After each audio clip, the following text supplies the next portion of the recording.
Good evening, everyone, and welcome to an evening with Dr. Christopher Watkin. My name is Murray Campbell, and I'm the Senior Minister at Mentone Baptist Church here, and I'm going to be your MC for this evening. Chris is working as an Associate Professor at Monash University, and before then he was in the UK and has a PhD from Cambridge University. In 2021, he was invited to address our political leaders in Canberra at Parliament House and to speak to the topic of social contract theory. Chris has authored, I believe, 9 books, both at an academic level and also at a more popular level. His books include Difficult Atheism and volumes on Derrida and Foucault.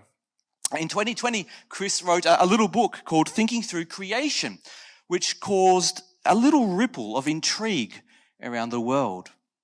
And then last year, his latest book, Biblical Critical Theory, came out.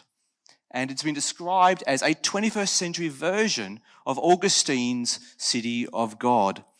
The book sold out around the world weeks before its release date. Now there is a second print out and available, but it's still difficult to find copies of the book. Chris, in my view, is becoming one of the most important intellectuals in Australia today. But what I appreciate even more about Chris is his epistemic humility, the grace in which he interacts with people and other people's ideas, and that he has a servant heart seeking the good of others. It's a joy to have Chris with us this evening, and the topic is going to be, Who Am I? Who am I? Now, just to briefly explain how the evening is going to proceed, in a moment, Chris will come up and give an address. And following that presentation, we're going to have time for Q&A.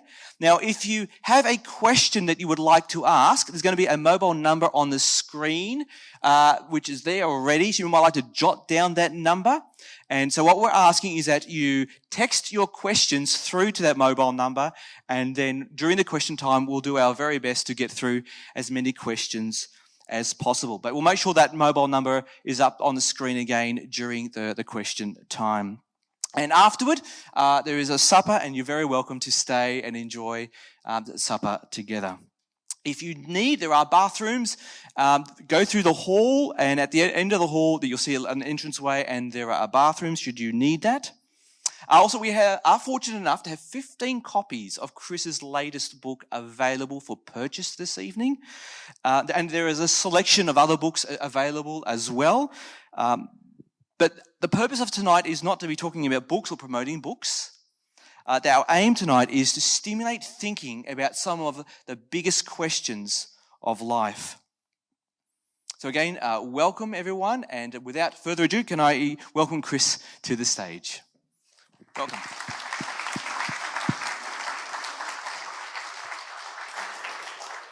Oh, Murray, thank you for that lovely and rather daunting introduction. As I get up here, you might be thinking, oh, just him. So sorry, this is all that you've got. I would like to begin by telling you a story. And you'll be able to tell me afterwards whether you think it's a happy story, a heroic story, or whether you think it's actually a sad and tragic story. It's the story of this guy here, Hirao Onona. If there are any Japanese speakers in the house, I'm so sorry. I'm sure I butchered that pronunciation. It's the best I can do. He, on the left-hand picture there, he was a Japanese soldier during the Second World War. And he was stationed to the Philippines, where it was his job to do counter-espionage on the American troops close by. He was stationed in a forest, and he had to sort of conduct raids to disrupt the American communications. Now, his story starts to get really interesting when the war ends, because no one told Hirao that the war had ended. And so from 1945 until, would you believe it, 1974, he's there in the forests of the Philippines trying to disrupt the American war effort that no longer exists. Everyone's gone home. There's no war anymore. And yet he, sticking to his mission, is trying to fight the war that no one else is fighting anymore. And in fact, when people came and told him, people discovered him and then said, hey, the war finished 30 years ago, like, go home. He didn't believe them. He thought it was an American plot to try and get him to leave his post. And it was only when they managed to get his former commanding officer out, who was now rather an elderly gentleman, to say, no, I am your commanding officer, and I am telling you this war finished 30 years ago. Go home to your family. That he was finally laid down his rifle, which was still in working order. He kept his rifle going for 30 years, and he went home. And this, on the right-hand side, is a picture of him finally giving up his post. You can see how he's mended his clothes over the years and so forth in the forest. Now, what are we to make of a story like that? Because there would be a way of thinking about it as a heroic story, wouldn't there? Here is a man who has remained true to his principles, to his post, to his commission, through thick and thin, presumably eating berries and roots or however you survive in a forest for 30 years, remaining true to himself. His life had a very powerful meaning, didn't it? He was fighting the Americans. He was trying to win the war for Japan. It's a very noble, heroic story. But of course, there's also a way of reading the story that's rather tragic because, well, the war's over and no one else is fighting and there are no Americans now in the area. And so he was just living his own little fantasy in the forest and could have spent those 30 precious years with his family, building a life back home in Japan. Now, whatever you make of that story, however you read it, one principle that I want to take from it is that the stories that we tell ourselves about our place in the world and what's going on around us are really, really important. Like the story that Hiro was telling himself for all those years shaped his life, shaped his sense of who he was, that question, who am I? I am a Japanese soldier fighting the Americans, and gave him a meaning in his life. And in the sort of philosophical work that I do, there's a lot of discussion of the power of stories. Philosophers have this name for it. They call it narrative identity. And the idea is that we answer the question, who am I, through telling stories in which we're particular characters, telling stories about ourselves. And that's the way that we know who we are in the world. And we all do this, don't we? We talk about our life story, for example. And if someone's acting in a really bizarre, erratic way, we'll say that that person's lost the plot, as if they don't know what story they're part of anymore. And there's also a branch of medicine called narrative therapy. And the principle there is that helping people to tell the right story about themselves can be a healing thing. It can be regenerative after something like trauma. Trying to help people to tell a good story about what's happened. It is a clinical intervention. Stories are powerful. Stories shape our way of how we see ourselves and see ourselves in the world. Stories can, in some circumstances, actually save lives. They saved this man's life here. This is Viktor Frankl. He was a Jewish doctor who had the misfortune to be in 1930s Germany, and he was interned in 2 concentration camps, Theresienstadt and then Auschwitz later on. Wonderfully, he survived, and later on he wrote this book here, Man's Search for Meaning, which has sold more than 12 million copies throughout the world.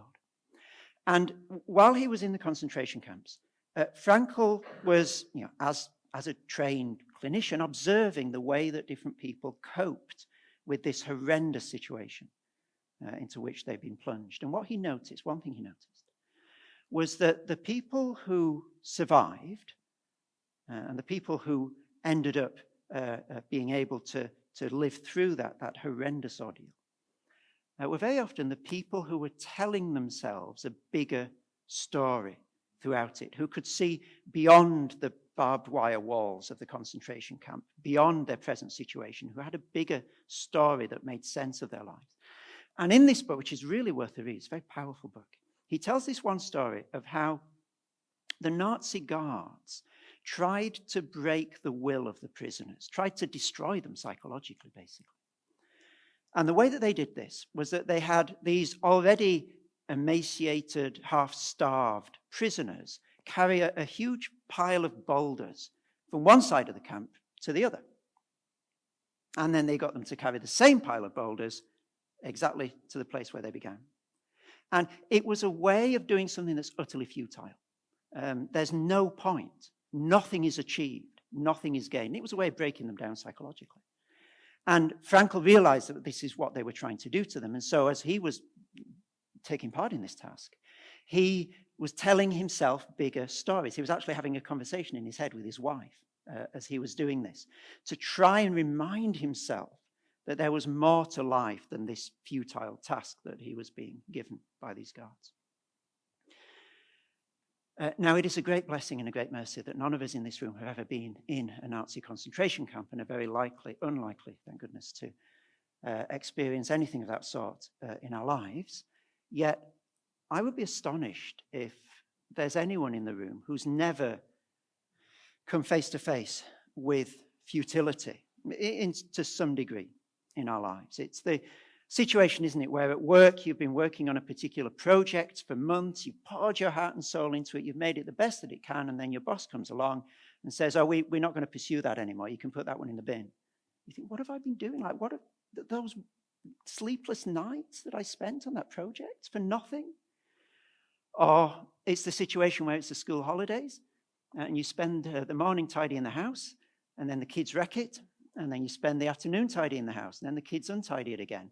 You spend the evening tidying the house, and the kids untidy it, and then you go to sleep, and you get up, and you do exactly the same thing the next day. You do this. Sorry, I'm not speaking. This is a particularly passionate part of the talk. And then you do exactly the same thing the next day and the day after, and you sort of look yourself in the mirror. You think, what on earth what have I gained today? I've just tidied something that's got messed up the minute after. Or it's one of those days, and I'm banking on the fact that I'm not the only one who's ever experienced this. Just sort of, if I am, just keep quiet, because that would make me feel really awkward. You get to about 5 o'clock in the late afternoon, and you sort of look down, and you realize you're still in your pajamas, and you think, but I've been like really busy today. What have I done? And you can't actually remember anything that you did, like substantial in the day. But have I been doing stuff? And you just think, what am I doing? What is this all about? These moments of futility that I'm hoping, at least we've all experienced to some extent in our lives. And it's at those moments in particular, isn't it, that the bigger stories we tell about what we're doing make a difference. Can make the difference between going to bed and sobbing, if I'm being honest, quietly, or going to bed with a bigger vision of what this is all about. There's a beautiful story that's told, and I haven't been able to verify whether it's true or not, but it's all over the internet, so come on, must be true, mustn't it? There's a story that's told about US President John F. Kennedy, JFK, who visited the NASA headquarters in 1962. And apparently, according to the internet, as he was walking around NASA headquarters, he spotted a janitor off in the corner. And so the president walks over to this janitor who's sort of mopping a floor or cleaning a toilet or whatever they were doing. And he says, what's your role here? What are you doing? And the janitor looks the president in the eye and says, oh, Mr. President, I'm helping put a man on the moon. Brilliant answer, wasn't it? My goodness. He saw that the particular job that he was, he could have said, couldn't he? I'm just making this toilet clean. It's my job. Just mopping this floor. I'm not doing anything exciting. But he saw what he was doing as part of a bigger story. He was part of this huge mission to put a man on the moon. Now, I doubt any of us have anything so wonderful and exciting to say to someone who asks, what are you doing? I'm helping put a man on the moon. But nevertheless, we all tell similar sorts of stories to make sense to ourselves and to those around us of who we are. Let me just suggest 2 or 3 of the types of stories that we tell. So one story might go like this. I am a family man. Now, I could have climbed a lot higher in my career than I ended up doing. But I chose not to, because I know that family is the most important thing. So I made sacrifices. I was passed over because I wanted to spend time with my family. And now I've got a wonderful relationship with my children, and I wouldn't have changed anything for the world. Or how about this one? I am an innovator. A few years ago, I started my own company. Nobody believed it. Everybody said I should not waste my money, but I did it because I wanted to take the risk. I worked many hard days and not a few hard nights, but my company is now a success. And when I sell it in the future, I'm going to buy that house that I've always wanted to live in. Or this one. I'm a teacher. It was hard training to be a teacher. My parents didn't fund me through university. I had to work full time as well as holding down a degree at the same time. And I don't teach just to put information in the heads of my students. I want them to grow up to be fully rounded people. I give myself to my job more than the job requires. I fight against government regulations and school bureaucracy to give my students the best start in life that they can possibly have. And when one of them succeeds, there's no deeper feeling of gratitude for me. Now, those three stories are really quite different from each other on the surface. But the more we think about them, the more they all follow a very similar pattern. In each of them, there's an initial call to risk, to try. A call, if you like, to adventure, to do something out of the ordinary, to leave the comfort of where you are. And then there's a series of hardships and trials. It's not easy to do this thing. There are struggles along the way. And then there's a prize at the end, something that makes it all worthwhile, a way that you know you've succeeded in the end. And time again, in the stories that we tell about ourselves and our lives, you'll find this same structure appearing. And people who've studied these sort of things have given this story structure a particular name. They call it the hero's journey. And if you read up on this, you find that it's absolutely everywhere in our culture. It is so deep within us, this hero's journey story. It resonates so much with us, which is one of the reasons we try and tell it about our own lives. It's all over the ancient texts, the sort of foundational texts of our culture. So up there on the top left, we've got Homer's Iliad and Odyssey, two of the earliest ancient texts that we have. And they all both follow variations of this hero's journey. It's the same story. Then Shakespeare's Hamlet also has a twist on this hero's journey. And then if you look through Hollywood films, time and time again, it's this story that sells movie tickets. It's this story that gets made. The Lord of the Rings is a twist on this story. When people talk about the hero's journey, Star Wars: A New Hope is usually one of the prime examples they give. It's a classic hero's journey. But also The Wizard of Oz, The Lion King, and every single Marvel movie ever made is a version of this hero's journey. There's something in us that really resonates with this story. I want to try and tease out what that is. This is one way of thinking about it. The hero's journey fulfills two very fundamental human needs that I think we all have. The first one is the need to fit in. In other words, the need to belong somewhere, the need to be at home somewhere, and the need to know where you fit in the big scheme of things. That's what a story gives you, doesn't it? A character in a story has a place in the big scheme of things. You know where you are. And I think this is a need that we all have. It comes out beautifully, doesn't it, in the lyrics to that 1980s sitcom, Cheers. If anyone's seen it, you probably know the words to the opening credits. Sometimes it says, I'm not going to sing it, don't worry. Sometimes you want to go where everybody knows your name, and they're always glad you came.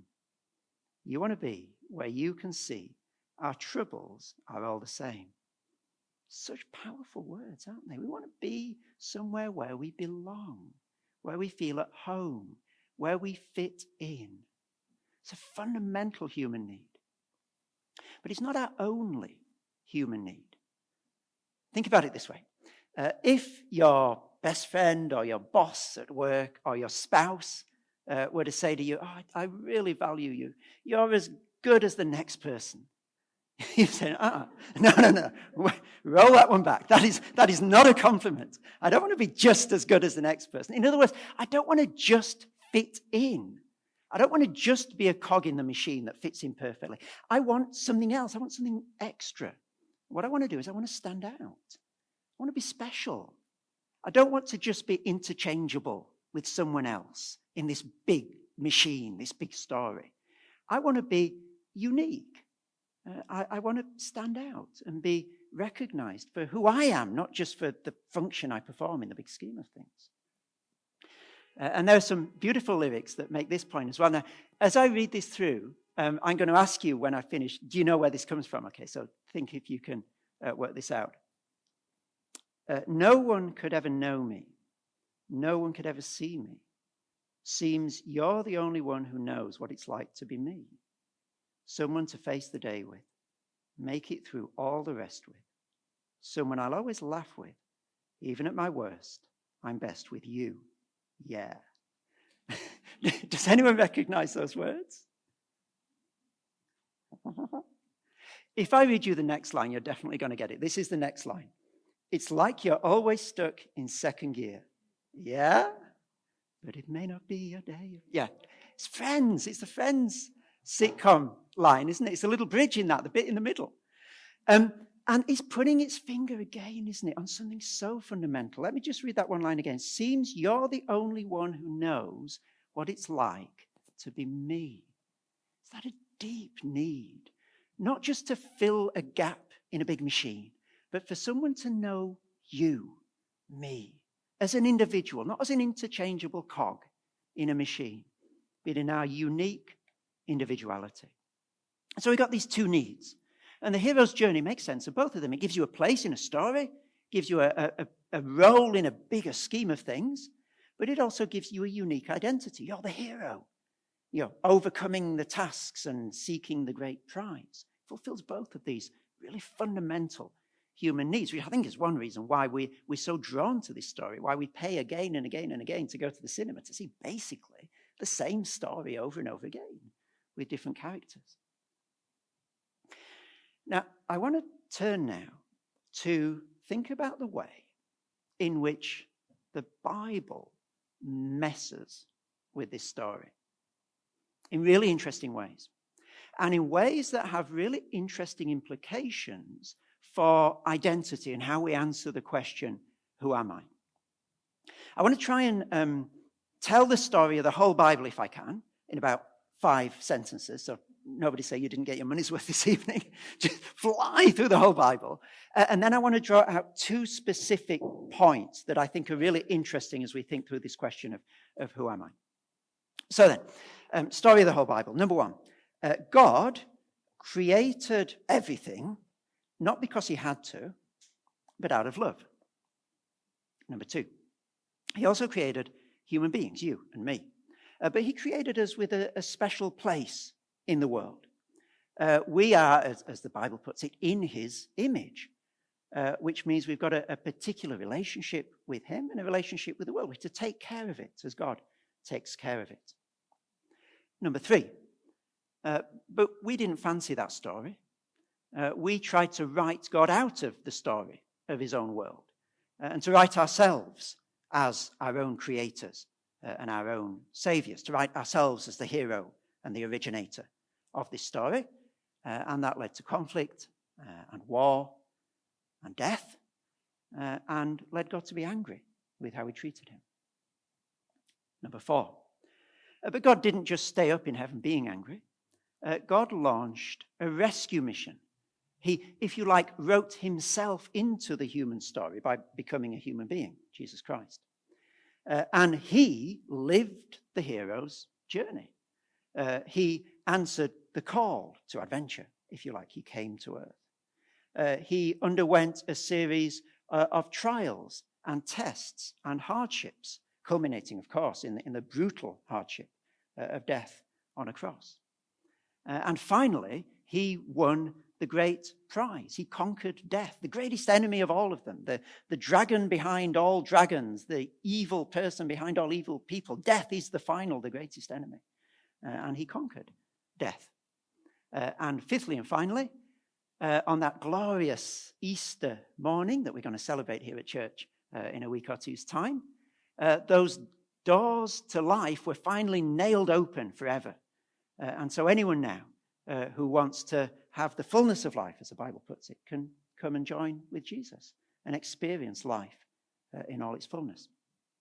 So that's the Bible in 5 sentences. Now, that story does 2 really, really interesting things with the hero's narrative. The first one is that we, you and I, are not the hero. Now, it's pretty basic to a hero's narrative plot that you identify with the hero. You know, not many people watch Star Wars and think, I want to be 2-1B, the medical droid. That was my toy. My parents bought me, would you believe this? My parents bought me 2-1B, like the medical droid when I was little. That was the first time. I was little when Star Wars was around for the first time. So there was Luke, there was Leia, there was 2-1B. None of us leave Star Wars wanting to be 2-1B, the medical droid. We want to be the hero, don't we? We write ourselves into the heroic role of the story. But the problem with the Bible is it won't let us do that. Because the way that it's framed is that Jesus is the hero. And that challenges this very deep narrative that is everywhere in our culture, that we have to be the hero. I think this is one of the reasons why Christianity is so foreign to people, such a strange thing to wrap our heads around today, because we're so enculturated into writing ourselves as the hero that when a story comes along where we don't really know what to do with it, and like we try and force ourselves into the heroic role when it doesn't really fit. Jesus himself puts it in this way in Matthew, a book from the Bible. And I think he's really provocative.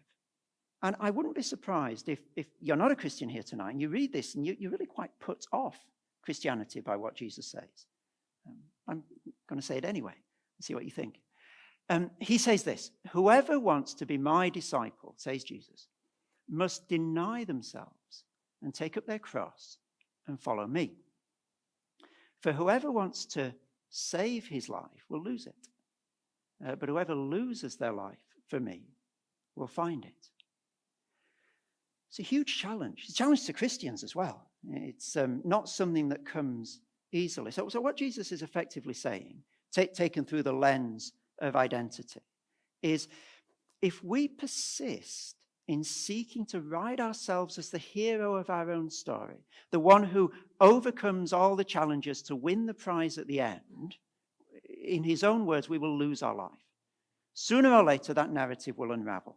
It may take years, may take months, may take decades. But finally, death will put a cruel end, if it doesn't end before, to that narrative. And also, we'll know inside that the heroism that we project to the world is not the whole truth about us. We'll know what we're covering up. We'll know the bits that we're not telling. And so if we persist in this hero's narrative, I'm the hero overcoming all the obstacles, I'm going to win the prize, that's the essence of my identity, Jesus has a very stark warning for us. We will end up losing our life. But then the twist is that whoever wants to save their life will lose it, but whoever loses their life for me will find it. What does he mean? Well, I think, again, viewed through the lens of identity, he means something like this. If you let go of wanting to be the great hero of your own life, and you let yourself be written into God's heroic story, where Jesus is the hero, then you will find, perhaps to your surprise, that you become part of a story, the richness and the depth and the heroism, actually, of which you had little inkling before you did that. But it's a risk, isn't it? You've got to lose your life. You've got to let go of being your own hero. And that is not easy for modern people, because every advert that we see, every book that we read, every film that we see on Netflix or at the cinema is telling us a different story. It's telling us a story, you're the hero. You're the one who's got to make it happen. You're the one who has to build your identity through the story that you tell about yourself. And then the Bible comes along and it says, you've got to lose your life if you do it that way. You've got to let yourself be written into God's greater story. The second way in which the Bible messes with this hero's journey narrative is that the victory is already won. Now, again, it's pretty basic to any Hollywood film and to the hero's narrative in general that the great victory, the boss battle, comes at the end. That's the climax. Mount Doom crumbling in The Lord of the Rings is in volume 3.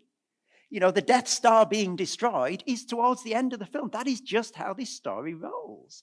Victory is won after great hardship as the final climax of securing the identity of the hero. Remember that lovely scene at the end of the first Star Wars film where Luke and Han and Leia, but not Chewie, scandalously, are given those medals. It's true, isn't it? You watch it again. Given those medals in that beautiful ceremony. That is the crowning of the hero. Now that he's won, the victory comes at the end. But not with the Bible. So if I or you become a Christian today, we're introduced into a story where the victory was won 2,000 years ago. That's the great climax. That was when death was defeated on the cross 2,000 years ago. And so that might leave you thinking, well, how does the story work then? It's like opening the first page of The Lord of the Rings, isn't it? And you find Mount Doom already destroyed, and Sam and Frodo are there talking to each other, and Sam turns to Frodo and he says, oh, Master Frodo. No, I won't do the accent. Master Frodo, this is a bit odd. It's already happened, hasn't it? Everything's won. And Frodo turns to Sam and says, looks as though it is. Yeah. What do we do now? And Sam turns to Frodo and says, well, do you think this Tolkien guy knows what he's doing? Because he's got to fill 3 books. And it's already finished. Sam says to Frodo, I have no idea what's going on. Let's just go back to the Shire and think about it. It's like, you don't write books like that, do you? And yet our story, if we let ourselves be written into this Christian story, is one in which the victory has already happened. Let me sharpen that idea with a verse, again from the Bible. This is the Apostle Paul writing in one of his letters called Ephesians. And he says to people like you and to people like me, you were dead in your transgressions and sins in which you used to live. But because of his great love for us, God, who is rich in mercy, made us alive with Christ, even when we were dead in transgressions. It's by grace you've been saved. Now, I've seen lots of films and read lots of books about heroes. None of them have been dead when the great victory was achieved. That is not a hero narrative. Like, Paul is going out of his way to say, you are not the one who won this, pardon me, this victory. This victory was won for you. It was given to you when you were dead. You are not the hero. The victory has already happened. And so, what is the Christian life then? It sounds a little bit boring. There's nothing left to do. Well, luckily, he goes on in the same passage. And he says, for it's by grace you've been saved through faith. And this is not from yourselves. You see how insistent he is on this fact, because it's so ingrained into us that we have to be the ones who win the victory. He really wants to push it, this idea that you're not the hero. This is not from yourselves. It's the gift of God, not by works, so that no one can boast. For we are God's handiwork, created in Christ Jesus to do good works, which God prepared in advance for us to do. So there is a place for doing stuff in the Christian life, but it's not in order to win the victory.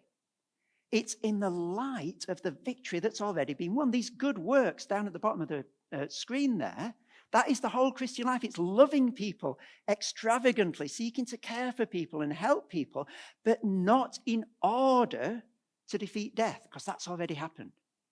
And this is where it gets really interesting for identity. Because if I'm seeking to live my life in such a way as to gain the final victory, then my identity is never secure until that final victory is won. Because not everyone ends up as Luke Skywalker. Not everybody's story ends with a perfect ending. And so I'm never secure and at peace with who I am because I'm always trying to prove myself. I'm always trying to prove that I am the hero. And, I change the story a little bit if it starts not to work out. I try and tell a different story in which I am the hero. And I'm sort of chasing in this hamster wheel of heroism. And as the ancient Greek philosopher Aristotle said, none of us know who we are until we're dead. And it's too late anyway. And the reason we don't know who we are until we're dead is that something else can happen to change the story. If our identity is based on what we have done, then we will, A, never have an identity in this life because something else can always happen. The last chapter of novels often changes everything, doesn't it? You read the Tale of Two Cities. No spoilers, but you read the final chapter of Tale of, oh my goodness, everything I thought has been sort of thrown in the air. You never know until it's over what it was all about. And if that's the way that we build our identity, we will never know who we are in this life. And as soon as we do, it'll be too late because we'll be dead anyway. But if my identity is based on something that happened and was secured 2,000 years ago, then it is set and secure. And I can know who I am today because I've been written into this greater story of heroism where Jesus is the hero. And therefore, two things. First of all, I can have a peace about who I am. I can know that whatever I do, whatever disease I get, whatever life throws at me, doesn't change who I am. Doesn't throw the whole story into jeopardy. Because the final victory that anchors my identity has already been won. And secondly, it means that I can take risks now. It means that I can live and love extravagantly. It means that I can make myself vulnerable. Because my identity doesn't rely on this story having a beautiful ending of my attempt to love people turning out well. Because my identity isn't anchored to that. And so I can take risks with my life. And throughout history, you'll find Christians taking risks for each other. In the ancient world, when there were plagues going around, the Christians stuck around when everybody else was fleeing the cities, and they cared for the sick. Because they knew that their identity wasn't part of a story of heroism. They could die. They didn't want to. They could die caring for other people because they knew who they were. They didn't need to prove themselves because their identity was secure and fast. And the Christian history is full of stories of Christians similarly risking, being reckless with themselves because they know that their identity is secure in Christ. It's a very precious thing. So, two final words as we finish. I want to come back to these two. Oh, bless you. Thank you so much. That's very kind. I want to come back to these two fundamental human needs that we've got of fitting in and standing out, and just circle back and see how the Bible addresses these needs. There is no richer and more expansive sense of fitting in than to fit in with the story of the whole universe, than to be written into the story that begins with the creation of the world and finishes with the end of time. To be, in biblical language, part of God's family. To be written into this cosmic story. There's nothing bigger, there's nothing grander to be part of than that. But that's not the only way that Christians can fit in, because that seems quite remote and sort of almost abstract, doesn't it? The great story of reality. What does that mean? But the beautiful thing about the Christian story is that it writes us also into very concrete, very intimate local communities, like this one here, Melbourne Baptist Church. And the wonderful thing about local communities like this is that when you get past the 1970s looking exterior, what you find is that there are groups of people who really have very little in common in the terms of the world. You come here on a Sunday morning, you'll see there are little toddlers, there are elderly people, there's families, there's singles, there's people with all sorts of cultural backgrounds, people who were born here, people who were born abroad. There's people of all sorts of educational backgrounds. There's even a place for nerdy academics like me. It's a real melting pot. And the beauty of that is that we're all written into God's story on exactly the same terms, which is the terms of that passage I put up on the screen a moment ago. We were dead, And God made us alive by grace. And therefore, we're all equal here. All of those things that differentiate people out there in the world are blown away. Because the reason we're here is not because we're the heroes of our story. We don't come here to tell our stories of heroism. I did this and I overcame that. It's not what it's about. It's about what Jesus overcame 2,000 years ago. And therefore, we all come on exactly equal terms. And that's so precious. It's actually one of the reasons that I became a Christian about 30 years ago. Just seeing the way that Christians in my local church back in England related to each other. There was a quality of those relationships, an intimacy, a belongingness in those relationships that was both intoxicating and perplexing to me. Like people who would never be friends in normal life were really close in a church. I just couldn't work it out. It's one of the things that drew me to Christianity.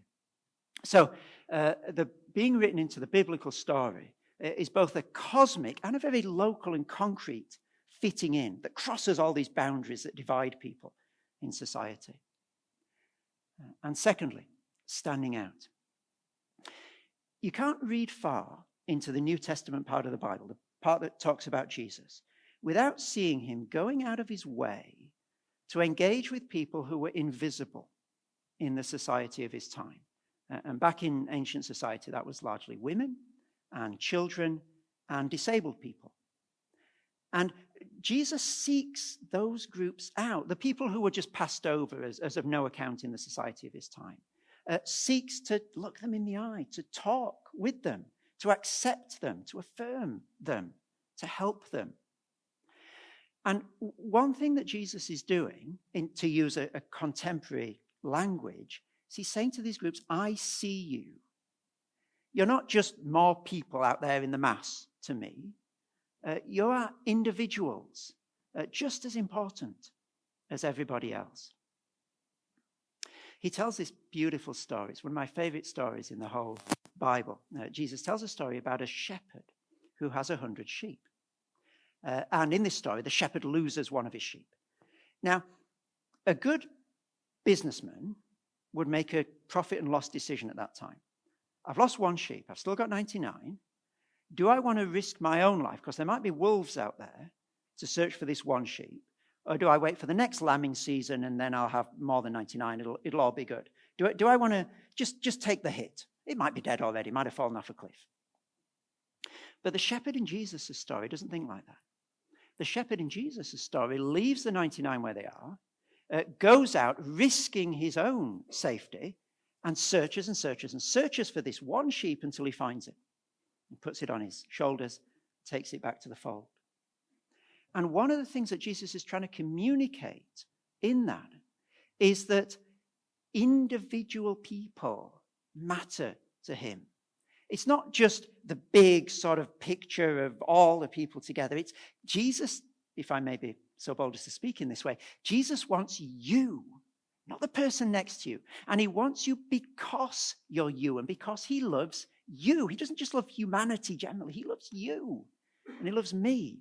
And he will come searching for us if we will let ourselves be found by him. You see, this sense of he doesn't just sort of love in a general sense or issue a general offer for people to come to him. But Jesus wants you as an individual, as a special, unique person who can't be substituted for anyone else. He wants me for that same reason. So, there are many stories circulating in our society. Most of them are versions of the hero's journey. They're all inviting us to read ourselves into those stories, to give ourselves a sense of who we are, to answer this question, who am I? They give us a sense of where we fit in and how we stand out.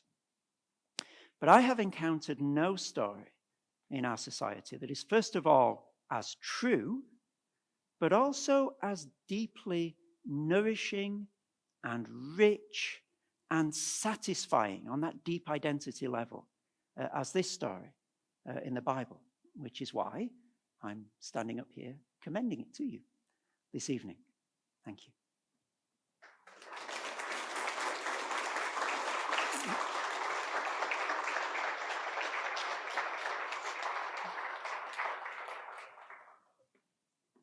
Chris, I'll just give you a minute or so to recover.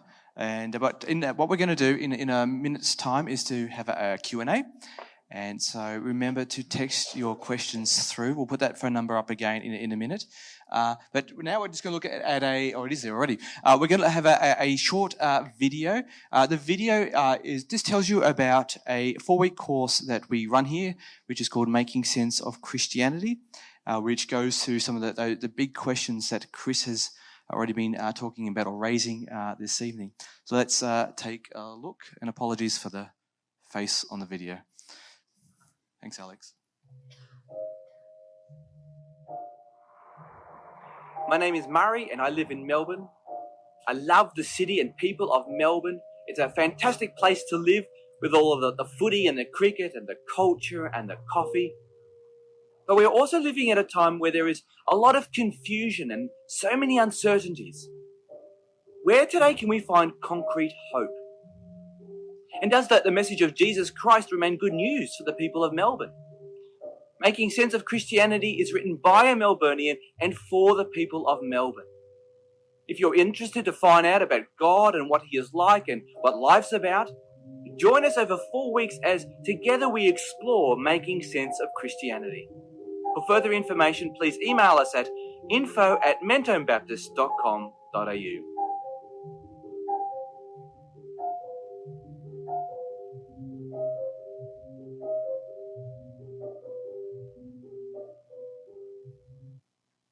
We'll put that email address up later on as well.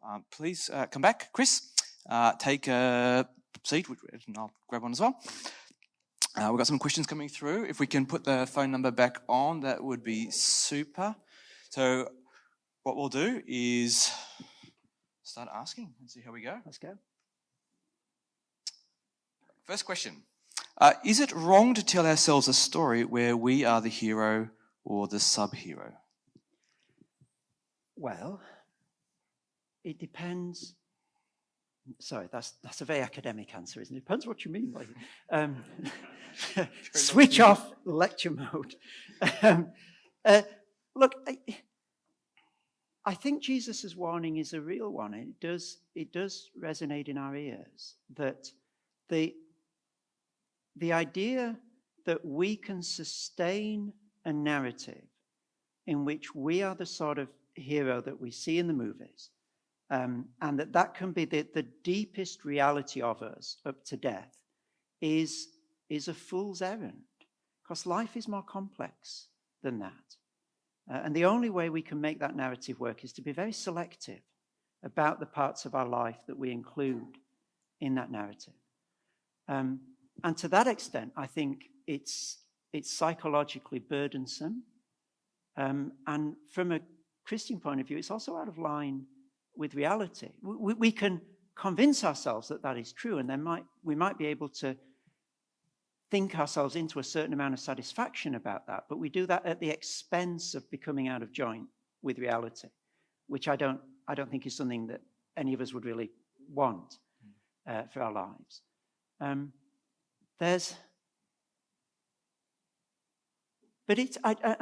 I see where the question is coming from. There's something very deep in us, isn't there, that wants this heroism and that feels my life won't be complete or meaningful unless I can overcome all these hardships and finally win the prize. Because, and again, I think we just need to realize, like, why do we think that way? You know, what is there that's been teaching us that story every single day of our lives? You know, every advert that we see and every film that we watch and every book that we read and all the conversations that we have with people who have framed their own lives and all the social media posts that we've read that people have framed their own lives in this way. It runs so deep. And so I wouldn't want to sort of jump on the question and say, you know, that's a ridiculous thing, because it is so deeply ingrained in us. But I think it's a tragic position in the sense that for all its good intentions, it isn't a story that can end well. And it's better, therefore, to bite the bullet earlier and to realize that what my desire, sorry, this is going on, this is my last thing. What this desire to be my own hero is doing, actually, is a signpost. It's pointing me to the deep resonance of this story in our world.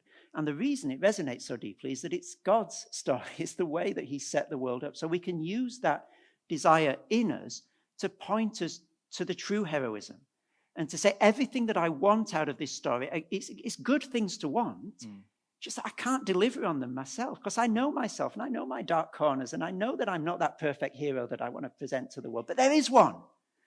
And so all I need to do, is, in Jesus' words, is lose my life so that I can save it in him. It's incredibly hard. But all of that is there. All of that glory and heroism and achievement and victory and success and rejoicing is there, but only if I let go. Sure, thank you. I think this next question is exploring some similar themes, maybe just expressing in a slightly different way. We're living in a time where there is more freedom to define ourselves than ever before, yet things like finding peace or contentment are harder to find. And we know that, for example, poor mental health is becoming a huge issue, especially among millennials. In the pursuit of trying to find and define ourselves, have we taken a misstep? I think there are two things that are going on in contemporary society, and that's one of them. And the problem is the combination of the two. So on the one hand, absolutely, there's this narrative that your life is only meaningful if you define its meaning for yourself. Any meaning that you're given is necessarily inauthentic. Don't do what they say, whoever they are. But you must find meaning for yourself. You must define the meaning of your own existence. You must define who you are, answer the question, who am I, for yourself. And that idea didn't come from nowhere. That idea has a history, philosophically. And the history is that is a picture of what's called the voluntarist God. So there's a particular branch of philosophy called voluntarism that says that God's will is absolute. Nothing can stand in the way of God's will at all. And it gets pretty extreme. So voluntarists, for example, will say that if God wants 2 + 2 to equal 36, he can. The laws of logic are no impediment to his will. And it's that medieval theological idea that has become transplanted to human beings today. And so the narrative is you can define reality around you and yourself and anything in the way that you want it to be. Nothing should be able to stand in the way of your will. But there's also another stream to contemporary anthropology, which is the equally powerful narrative in our society that we are nothing more than very complicated machines, or nothing different to any other animal, fundamentally. And this debate is bubbling away in AI at the moment, isn't it? With GPT-3 and then 4 and then sparks of artificial general intelligence. So we're trying to find these borders between the machinic and the human. And some people are suggesting that there are no fundamental borders. And the pathos of the modern situation is that people are given both of these narratives. So you're a voluntarist God who needs to define reality for her or himself. Oh, and by the way, you're also a machine. Now just go away and live your life in peace and harmony. And it's psychologically incredibly hard to juggle with those two narratives. And I think that's the fuller picture that the question was getting at.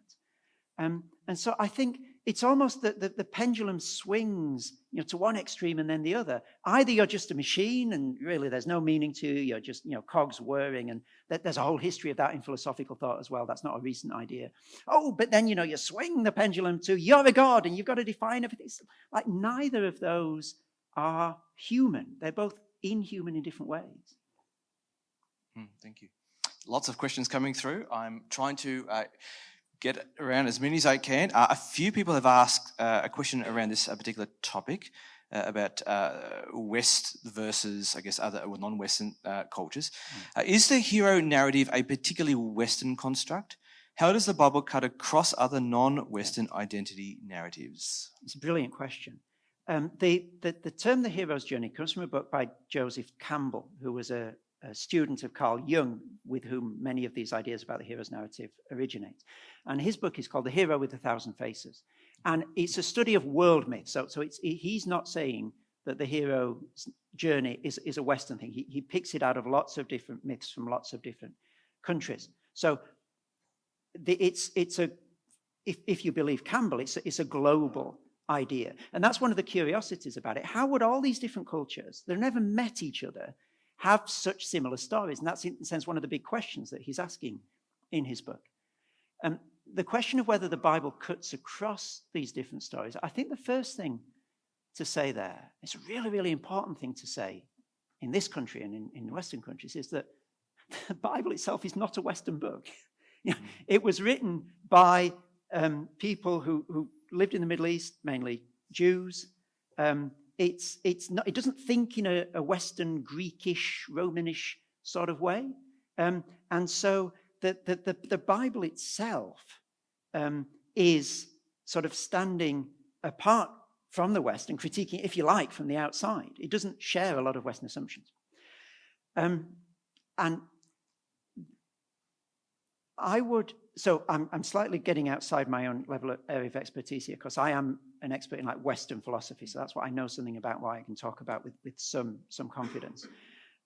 What I have read from other people is that the Bible does mess around with other hero myths from other cultures as well, because there is this deeply ingrained human desire to be the hero of our own story, and then to the extent that any culture does that, the Bible messes with it. But as I said, that's not my area of academic expertise, so I say that tentatively. Yeah, sure. Thank you. I have a couple of questions that relate to the question of losing life. I think the Bible verses. So we're just going to put those questions together. You quoted two Bible passages that present a juxtaposition, that is gain and loss. Can you expand on what that looks like? For example, the impression we sometimes get of Christianity is that it's defined by what it's standing against, but you seem to be saying something different. And related to that, losing your life, laying down your life, can you tell us what that looks like in practical terms? I will try my best. It's a very deep question, isn't it? I think to the extent that Christianity is defined by what it stands against, shame on Christians. That's our bad, because the Bible doesn't do that. But I fully acknowledge that Christians often have and still do. So I don't want to sort of, pretend that that's not how Christianity often comes across. But it's not the way that the Bible puts things. I think Christians always have to come back to the Bible as our standard and measure for the way that we try and articulate the faith. The Bible's message is one of freedom, release, life. These words that keep coming back in the New Testament. It's a very positive message about rescue and what the Bible puts in terms of salvation. So I don't find in my own engagement with the Bible that there's any sense of defining itself by what it's against, but I do recognize that that's out there in society, and I think that's where Christians stuff up and get it wrong and sort of betray the message of the Bible. What was the second half of? It's really in terms of the laying down your life or what you lose. What does that actually look like? So Jesus talks about it. Yeah. What does it look like? Yeah. I think it's one of those things that will look very different in different people's lives. So I can't give this is how it looks for absolutely everybody. But I think it's the same. Have you ever lied to someone and got yourself stuck in the lie? Someone here might know what I mean. It starts off as a little lie, and then you sort of find yourself having to sub-lie in order for the first lie to make sense. And it just becomes burdensome, doesn't it? You've got to remember all the lies you've told, because you can't contradict any of them. And it becomes a great weight that you bear. And then there's a moment, hopefully, there's a moment when you just come clean. And you say, do you know what? This is really, really hard to say. I've actually been lying. I'm so sorry. And there's pain in that moment, but there's also incredible release and incredible joy because you can be yourself again. You don't have to pretend. And I think the idea of laying down one's life that Jesus is getting at is that is one. It's more than that, but that is one aspect of it. I've been trying to justify myself. I've been trying to be okay by what I've been doing all this time. And it's becoming increasingly hard to convince myself that that's working, but I keep trying, and it's getting heavier and heavier and heavier. And to lay down one's life in that sense is to come to Jesus and say, I've been lying to you, thinking that I could be an effective hero in my own life all this time. And I just need to come clean and say that in my best moments, when I'm being really honest with myself, I know that I've got to work extremely hard to make that narrative work. And I'm sorry, and I realize that you made me, and I've tried to write you out of the story, but it hasn't worked. Please write me into your story. I want to now be part of the true heroism, the one that you can believe in, the one that is copper-bottomed, the one that does work and you don't have to lie about. And so what that looks like on the outside will be very different for different people. But inside, I think that's one thing that it can feel like. It is painful. It is a burden. It's never easy to tell someone one has lied to them. I'm not suggesting that this is a walk in the park, but there is an incredible release and authenticity and joy that comes with being able to do that and finding one's life with Jesus as the hero. Sure, thank you. A couple of questions relating to this. A lot of questions coming through, so apologies, I won't be able to get to all of them, but lots of really... You'll be around for a little while, yeah. I take it. So if you'd like to have a chat with Chris, he's here in a few minutes. There's a couple of people asking about the notion of merit. You mentioned something called grace in a talk, which is a very different idea in comparison to a lot of philosophy and world religions and so forth. And so how do we counter, this person says, the pervasive idea of gaining merit through works, as opposed to what you were talking about earlier? I think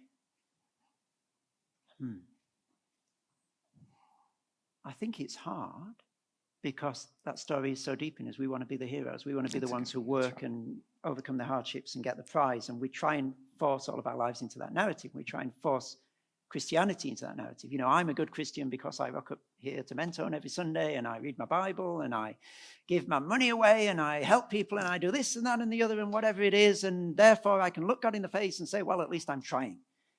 That's what we want. That's what we reflex to. That's what we, like, if you don't have your hand on the steering wheel, that's the way you go, and it takes effort to overcome that. But I think the power of the way the story is told in the Bible, and I think retelling that to us, and coming back to these passages like Ephesians 2 that I had up on the screen, and just immersing ourselves in that story and realizing what a release and what a precious gift it is that the victory has been won, and sort of, to use a slightly, I guess, strange word, meditating on that, letting it sink in. Like it is really good news that my identity is not up for grabs every day, and if I don't perform well enough, then I lose, a bit of my sense of who I am, and then if my life finally doesn't end up with me being the hero, I end up as a nobody.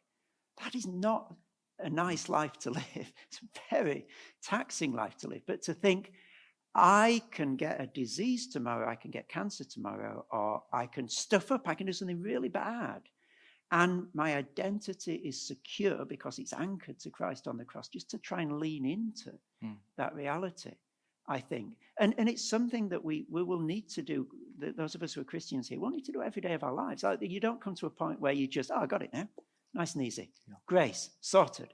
It never happens. That's a nice way of putting it. We don't need to be the hero, and neither are we a nobody. And they seem to be the narratives that we're told, but neither are the one that you're proposing tonight, which is pretty, I think, fantastic. I think that's a great note to end the question time on. Again, lots more questions. Chris will be around for a while. Can we firstly just give Chris a warm round?